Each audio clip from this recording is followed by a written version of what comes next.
안녕하세요, 건물주 여러분. 첫 번째 강의는 잘 들으셨나요? 1강에서는 블로그가 무엇인지 그 정의와 활용 방법에 대해서 말씀드렸는데요. 2강에서는 블로그를 활용하기 위해서 꼭 필요한 부분인 주제 정하는 방법과 글쓰기의 기초에 대해서 알려드릴게요. 먼저 블로그의 주제는 이미 네이버에서 크게 대분류로 엔터테인먼트, 예술, 생활 노하우, 쇼핑, 취미, 여가, 여행, 지식 동향 이런 식으로 네 가지로 나누어져 있고요. 그 네 가지 안에 해당하는 소분류 32가지로 나뉘어져 있어요.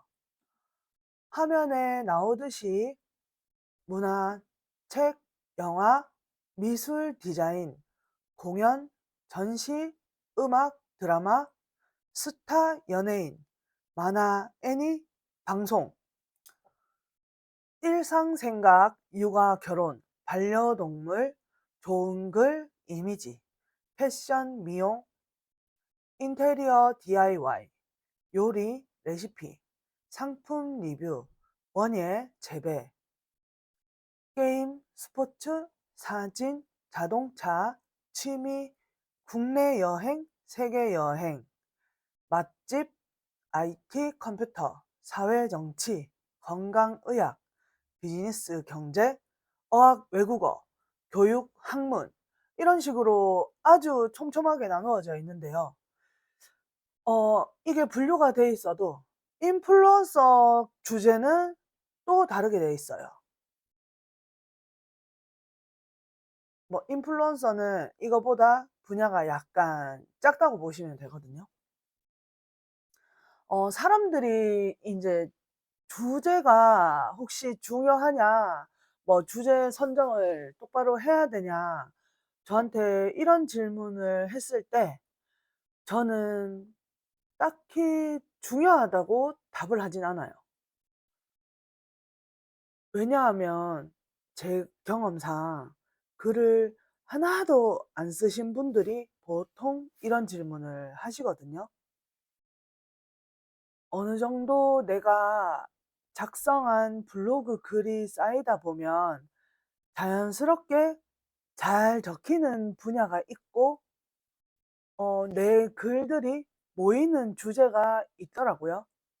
그래서 제가 꼭 설명을 안 드려도 주제 선택은 알아서들 하시는 것 같아요. 그렇기 때문에 이 주제라는 게 꼭 중요한 건 아니라고 보는데요. 아마 뭐 '자연스럽게 주제가 설정되는 게 좋지 않나.' 하는 저는 그런 생각을 가지고 있지만요. 수익화를 위해서 블로그를 할 때는 주제라는 것이 중요하다고 볼 수 있어요. 혹은 인플루언서를 목표로 한다고 하면 주제가 굉장히 중요하겠죠? 왜 그런 거 하니 어 저희가 비빔밥을 먹을 때도 식당에서 한 그릇에 밥 남을 소스를 막 비벼서 제공하는 것보다 골라 담을 수 있게 따로따로 분리해서 정갈하게 제공됐을 때 느낌이 더 좋고 손이 더 많이 가지 않나요? 블로그 주제도 이렇다고 생각이 드는데요.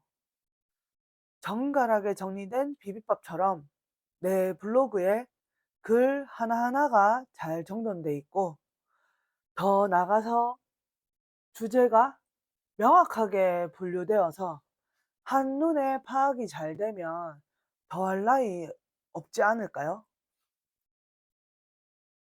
또 이렇게 개인 블로그를 떠나서 어떠한 사업체나 브랜드를 대표하는 블로그일수록 주제에 일치하는 매우 중요하다고 생각이 들거든요. 그렇다면 지금부터 제가 주제 선정에 기초가 되는 글쓰기, 이 글쓰기를 또 쉽게 하는 방법을 알려드리려고 해요.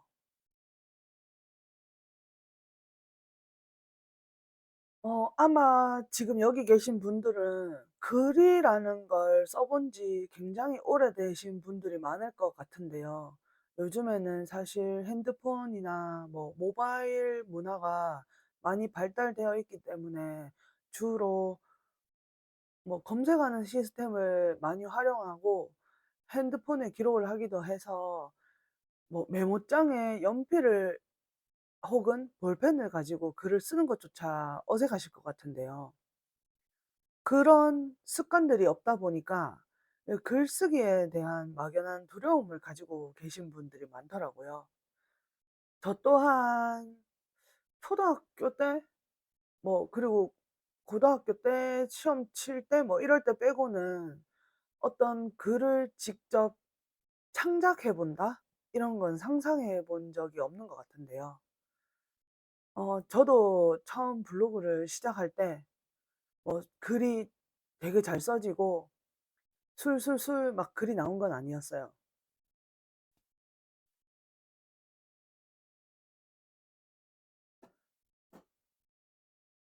이게 제가 처음 썼던 글인데요. 저도 글을 너무 잘 쓰지 못해서 이렇게 짧게 사진만 올리고 제가 일기처럼 글을 적었었어요. 지금 보면 약간 부끄럽긴 한데요. 이렇게 글을 쓰는 거에 대한 아무런 생각이 없으니까 '글을 너무 제 맘대로 적지 않았나.' 하는 생각이 들어요. 그래서 여러분들은 이런 '착오가 없었으면 좋겠다.' 하는 생각이 들어서 제가 글쓰기 기초에 대해서 다시 한번 알려드릴게요.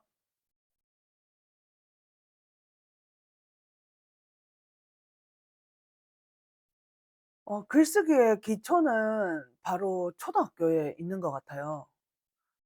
글쓰기 두 가지만 기억해 주시면 엄청 쉽게 작성할 수 있을 것 같아요. 바로 기승전결, 육하 원칙인데요. 이 두 가지는 모두 다들 들어보셨죠? 글을 작성할 때 누가 언제 어디서 무엇을 어떻게 왜라는 육하 원칙에 맞춰서 일단 여러 개를 작성해 보는 연습을 먼저 해 보시는 게 좋을 것 같아요. 여기에 익숙해지면 육하 원칙의 순서를 약간씩 바꿔가면서 작성해 보는 거예요. 예를 들면 어디서 어떻게 왜 언제 누가 무엇을 이런 식으로 바꿔서 적어 보는 거죠. 조금 더 쉽게 예시를 들어 볼게요. 만약에 육하 원칙을 순서대로 넣는다면 어 김가희가 오늘 대구 가톨릭대학교에서 강의를 했습니다. 이렇게 짧은 글이 되겠죠. 아니면 김가희가 오늘 대구 가톨릭대학교에서 강의를 했습니다. 누구든 블로그를 쉽게 접근하는 데 도움을 주기 위해서 영상을 찍었다고 합니다. 이런 식으로 적어 볼 수 있는데요. 이걸 변형해서 대구 가톨릭대학교에 블로그 강의를 쉽게 하기 위해서 영상을 찍었던 김가희가 오늘 왔어요. 이런 식으로 변형도 가능하고요. 여기에 살을 더 붙여보면 네이버 인플루언서인 김가희라는 사람이 경산에 위치한 대구 가톨릭대학교에서 온라인 강의를 실시했다고 해요. 이 강의는 누구든 블로그에 쉽게 접근하는데 도움을 준다고 하는데요. 영상으로 제작되어 언제 어디서든 쉽게 시청할 수 있어 블로그를 시작하는 사람들에게 인기가 엄청 많다고 해요. 저도 이런 소문을 듣고 영상을 시청해 봤는데요. 생각보다 별로더라고요. 이런 식으로 풍성한 글로 만들어 볼 수도 있다는 거예요. 글을 처음부터 1000자, 2000자 이런 식으로 쓰게 되면 부담도 되고 무슨 말을 써야 될지 몰라서 요즘에 말하는 TMI가 될 수 있어요. 글은 길지만 핵심이 있고 요약되어 있도록 작성을 해 줘야 되거든요. 블로그에서는 원하는 글자 수가 있어요.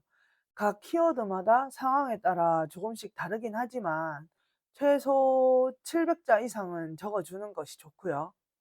뭐 그렇다고 너무 많이 막 3000자 이렇게 적는 것도 좋지 않거든요. 왜냐하면 주제에 어긋나는 말들을 너무 많이 해 버리면 이 네이버라는 그 로봇이 내가 어떤 글을 썼는지 파악하기가 어렵기 때문에 적정선에서 뭐 1500자에서 뭐 2000자 뭐 대부분 이 정도 쓰고 있긴 해요. 그런데 처음에 1500자 쓰는 것도 사실 쉬운 일은 아니거든요. 지금까지 말씀드린 것처럼 육하원칙이나 기승전결 같은 걸 넣어 가지고 뭐 300자씩 제가 아까 뭐 흑역사였던 제 블로그 글을 보여 드렸잖아요. 그렇게 300자, 300자 정도 쓰는 거를 10 개, 20개 연습을 하신 다음에 내가 좀 글을 쓰는데 속도가 붙고 자신감이 생겼다 하면 500자 정도로 늘려보는 것도 좋아요. 그다음 또 500자가 익숙해졌다. 뭐 시간이 단축되었다. 머릿속에서 빠르게 글 쓰는 것이 연상이 된다. 이렇게 하시면 1000자까지 늘리고 1500까지 늘리고 뭐 이런 연습이 모두 다 되신 다음 또 기승전결을 추가해 보시면 되거든요. 기승전결과 육하원칙을 섞어서 쓰셔도 되고 다시 기승전결만 있는 글을 300자, 500자, 뭐 1000자 이런 식으로 연습하셔도 상관은 없을 것 같아요. 사람마다 뭐 감성이 풍부한 사람이 있고 이성이 인제 풍부한 사람이 있는데요. 뭐 감수성이 없어서 글을 꼭 쓰지 못하는 건 아니거든요. 분야에 따라 이성이 정말 강한 사람이 더 잘 쓰는 분야가 있어요. 글을 쓰다 보면 내가 어떤 글을 어떻게 잘 쓰는지가 좀 나오거든요. 저로 예를 들면 저는 제 경험을 바탕으로 한 글을 정말 잘 적어요. 그런데 이걸 사용해 보지 않거나 체험해 보지 않고 쓰는 글이 약간 힘들더라고요. 그리고 또 저 같은 경우에는 이미 사진을 찍으면서 이 글을 어떻게 쓸 것인가가 이제 머리에 떠올라요. 제 블로그에 글이 아직 1000개 정도가 되지 않거든요. 그럼에도 불구하고 저는 사진을 찍으면서 이미 제 머릿속에 글이 떠오른다는 거죠. 인제 연습을 계속 해 왔고 블로그에 글은 작성하지 않았지만 뭐 메모장에 적은 것도 수없이 많을 테고 또 인제 제가 사업자 블로그를 운영하면서 그 블로그에도 마찬가지로 뭐 한 1000개의 글이 있어요. 그렇기 때문에 정말 많이 연습을 한 게 되겠죠. 무슨 일이든 마찬가지겠지만 블로그에 글을 적는 것도 뭐 순식간에 다 잘 적고 뭐 매끄럽게 적을 수 있고 빠르게 적을 수 있는 건 아니더라고요. 연습을 통해서 더 재미있는 글을 만들고 더 괜찮은 글밥을 연구해서 그렇게 계속 글을 작성해 나가는 거예요. 어 육하원칙이나 기승전결 같은 걸 이용해서 글을 계속 쓰다 보면 나만의 글쓰기 템플릿이 생성되거든요. 저는 지금 습관처럼 인사를 하 하 인사를 하고 그 뒤에는 글이 줄줄줄줄 적어져요. 시작할 때 "안녕하세요. 김가희입니다." 하는 순간 이미 그 뒤에 글들이 머릿속에 떠오르면서 타자를 칠 수 있게 된 거죠. 물론 현재는 AI가 쉽게 글을 작성해 주기도 하는데요. AI만 믿고 글을 쓰다 보면 이 AI가 학습된 대답을 계속하기 때문에 언젠가는 똑같은 글을 계속 말하게 되는 경우가 있더라고요. 제가 4 강에서 말씀을 드릴 텐데요. AI가 작성해 주는 글을 그냥 그대로 갖다 쓰게 되면 로직에 어긋나는 글이 될 수도 있기 때문에 또 로직에 맞춰서 글을 수정해 줘야 되고요. 이렇게 AI가 작성한 글을 무분별하게 사용하다 보면 유사문서라는 것으로 분류가 될 수 있어요. 그래서 글 자체가 아예 전혀 보이지 않는 현상이 생길 수도 있고요.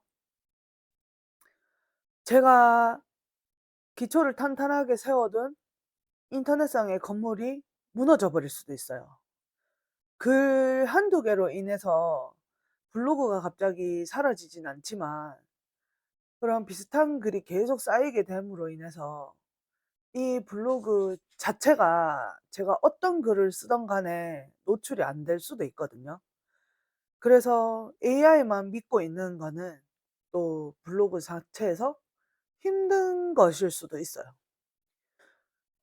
여기서 잠깐 팁을 드리자면 GPT나 제미나이 같은 AI를 활용해서 블로그 글을 요즘에는 적기도 하는데요. 네이버에 들어가서 보면 검색을 했을 때 위쪽에 이미 AI 검색값 결과가 나오잖아요. 그런데 그런 검색값 결과조차도 AI가 수집한 인터넷상에 있는 정보들이란 말이죠. 그러면 내가 AI에 어떤 것을 요구했을 때 그 AI가 새로운 것을 생성해내는 것이 아니라 현재까지 작성되어 있거나 뭐 질의응답 같은 지식인 같은 곳에서 이미 노출이 되어 있는 정보들을 간략하게 알려줄 수도 있는 거기 때문에 질문을 골고루 다양하게 잘 하시는 게 좋아요. 그리고 찾아보면은 GPT나 제미나이를 내 상황이나 의견에 맞게 세팅하는 방법들이 많이 있거든요. 그렇게 세팅을 좀 잘해 놓으시면 내가 일일이 내 말투로 변경하지 않아도 내 말투나 상황에 맞게 작성해 주는 거는 얘네들이 또 잘하더라고요. 또 AI를 활용해서 글을 작성하시게 되면 어 시간이 엄청 단축돼요. 왜냐하면 저도 요즘에는 나이가 들어서 그런지 어떠한 단어들이 잘 생각나지 않고 예 글 구성이 또 마음에 안 드는 경우도 있더라고요. 그런데 질문을 적절하게 하고 제가 원하는 답을 유출할 수 있도록 질문을 작성을 하면 AI한테서도 충분히 좋은 글을 뽑아낼 수 있거든요. 그 글을 그대로 사용하지 않고 조금만 수정해서 블로그에 업로드하는 건 전 나쁘지 않다고 생각을 하고 있어요. 그런데 그 AI가 준 결과값을 그대로 블로그에 올리는 건 저는 안 된다고 생각을 하는 편이고요.